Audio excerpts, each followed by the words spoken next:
Dudes and dudettes, how are you guys? This is Chazzy and welcome to The Mixer. Today I'm going to be talking about Corey Taylor. You know, it's sort of like a part 2 to my last video where I talked about Slipknot's new album. I mentioned Corey a few times. Now, why am I going to be recording an entire video just about Corey Taylor? Because he's awesome. He is epic, okay? This guy is a genius, all right? He's a philosopher, many years ahead of his time, okay? Now, to those of you who are unfamiliar with his work, Corey Taylor is the lead vocalist for Slipknot and Stone Sour, all right? Two bands who are very interconnected with each other. And the thing with Corey is that to me, he's more than just a musician. You know, he is a true poet because he has been writing songs for a long time, and many of them have been publicized through his works, you know, through his bands. And as a former singer-songwriter myself, he is one of the people who has most inspired me to look at life in a different perspective, all right? And Corey, in my opinion, is the perfect embodiment of duality, all right? Of two different sides to every coin, good and evil, all right? Because he shows this in a very, very direct way. In his work with Slipknot, you know, it's heavy metal. It's dark and brooding and violent and abrasive and harsh, you know? And the songs are much more aggressive than anything he's ever done before. He does do in other works, you know? But then again, when you go on to Stone Sour, everything is the opposite, you know? It's calmer and more melodic and smooth and easygoing, and you know, he talks about love and romance, relationships, you know? So they are two complete opposite sides of the spectrum, you know? And the way that he does this, to me, is just fascinating, you know? Because there are very few people who can sort of you guys know multiple personality disorder, right? It was very popularized in a recent film called Split, where a man suffers from, I think, 23 or 24 different personalities. 23 in total, then a 24th comes up. And Corey Taylor has this perfect embodiment of two different sides to him, which I also do, you know? I also do have two different sides to me. And sometimes I feel like I have more than two, but in general, like everyone else, I have a light side and I have a dark side. And I show these two sides in accordance with the situation and what's going on, you know? And Corey Taylor does this so perfectly that I can't help but relate to him and be inspired by what he does. Now, I know what you guys are probably thinking. I'm nothing but a dumb little fanboy talking about a musician who I really like, but it's a lot more than that. It's a lot more than that. Guys, if you listen to some of Slipknot's songs and some of Stone Sour's songs, you can pinpoint exactly the kind of pain that this man is in. You know, because when you're a musician and you achieve a level of fame, you have an obligation to, you know, not only entertain, but inspire and help the millions of people who listen to your music. You know, I think that's why music exists. You know, it's for us to listen to and feel different emotions. And Corey has made me feel every emotion from happiness all the way down to pure hot rage.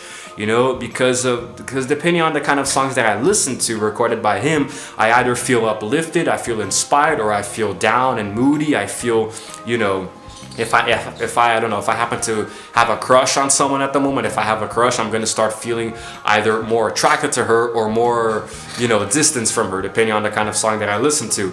And then when it's Stone Sour, it makes me feel, when it's Slipknot, it makes me feel angry, makes me feel, you know, just, it gives me a lot of rage and puts it all out that I didn't even know that I had inside of me, you know?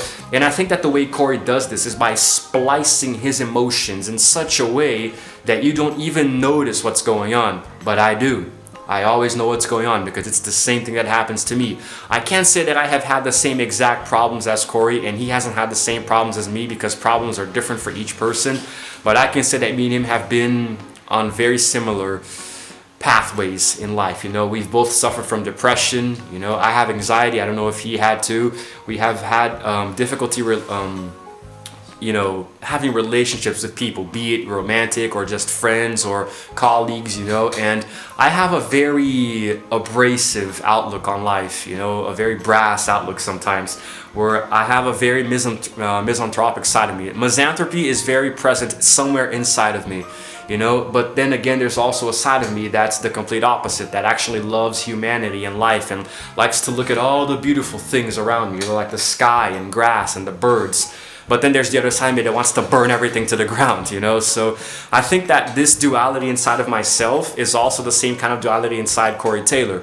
And that's why he's so inspiring to me, and he motivates me to write my own material and even do other things in my life in different ways.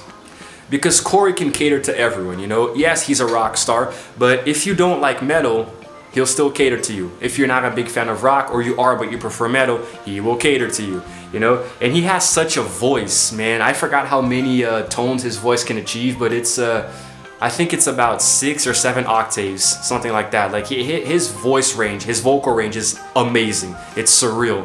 And he can sing very melodically and very smoothly, you know. He can play acoustic guitar and it'll just make you cry with very, very nice and slow and melodic songs on the acoustic guitar, you know. It's almost like lullabies, right? But then again, Slipknot.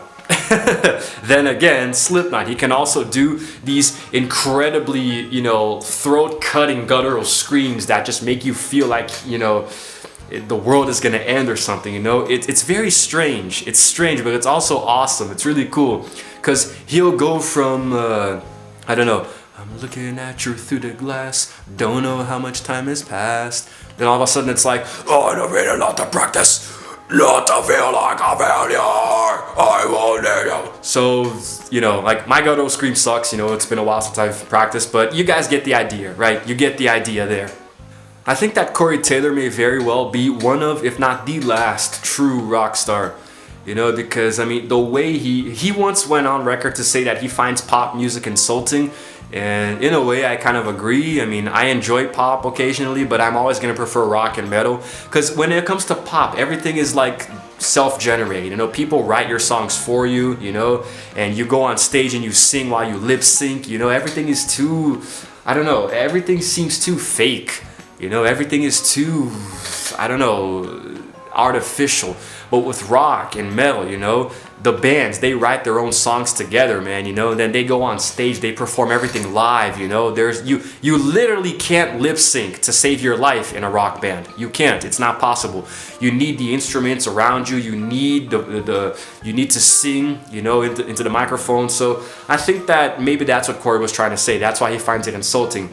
And his long career, man, and everything that he's put out, all of the songs, all of his darkest emotions, you know, and all the pain he's gone through, and he's still around, you know, better than ever. You know, he has a son who's actually the spitting image of him. It's really scary. His son Griffin, or Griffith, one of those two, pretty sure it's Griffin. I think it's funny because his son literally looks just like him. I mean, what the hell? The kid didn't get a single ounce of his mother's genes. Like, not a single one. It was like completely Corey Taylor. It's like there was no biological mother involved at all. He looks exactly like Corey. It's funny and scary at the same time. But anyway, I hope the kid grows up to be in a band of his own, you know, because honestly, if your dad is Corey Taylor, like, how can you not want to be in a metal band yourself at some point in the future, am I right? So anyway, I think I've rambled on for a while now, but the basic gist of it, guys, is that Corey Taylor, he's an artist, he's a poet, you know, he's a philosopher. This guy's just awesome. This guy is epic, you know, and he's right up there with the people who have most inspired me musically, lyrically, all of those things. One of the others was Chester Bennington, who unfortunately passed away in 2017, and it was tough. It was tough because Linkin Park was my crutch when I was feeling down. You know, they're the ones who got me up many times when I was down, and then it was Slipknot who kind of like continued the journey with me, you know. Like when I was down, Linkin Park songs, I would relate to them so perfectly, and they would lift me up when I was on the ground. And then after I was up, Slipknot would be there with their heaviness to propel me forward, you know, give me that surge of energy with their heavy metal music, you know. So these two bands have always gone hand in hand with me. Oh my god, what happened? I think the lighting might be getting a little weird here because the sun went behind a cloud there in the window. But anyway, Corey Taylor, guys. Corey Taylor, recently engaged to, I forgot her name, but this chick who's in another band too, that's really cool. And yeah. Oh, Alicia Dove, that's her name, Alicia Dove. So yeah, man, that's it. You know, Corey Taylor's story is one of a lot of pain and suffering, you know, and I think some of us can relate to it very easily. The difference between Corey Taylor and like a I don't know, Home Depot worker with the same kind of pain, is that Corey got an opportunity to tell the world his story. You know, he got a chance to expose all of his inner turmoil to the entire world, and it worked very, very well. He's a very successful musician. He's going to continue to be for a long time, I'm sure of that, and I hope to meet him one day. But anyway, I think that's it, guys. I just wanted to tell you guys what I feel about Corey Taylor following my Slipknot video, all right? And that's it, I guess. If you haven't heard it yet, Slipknot's newest album, We Are Not Your Kind, is already available all over the place. And once you're done with that, you know, this one is, it's a little older.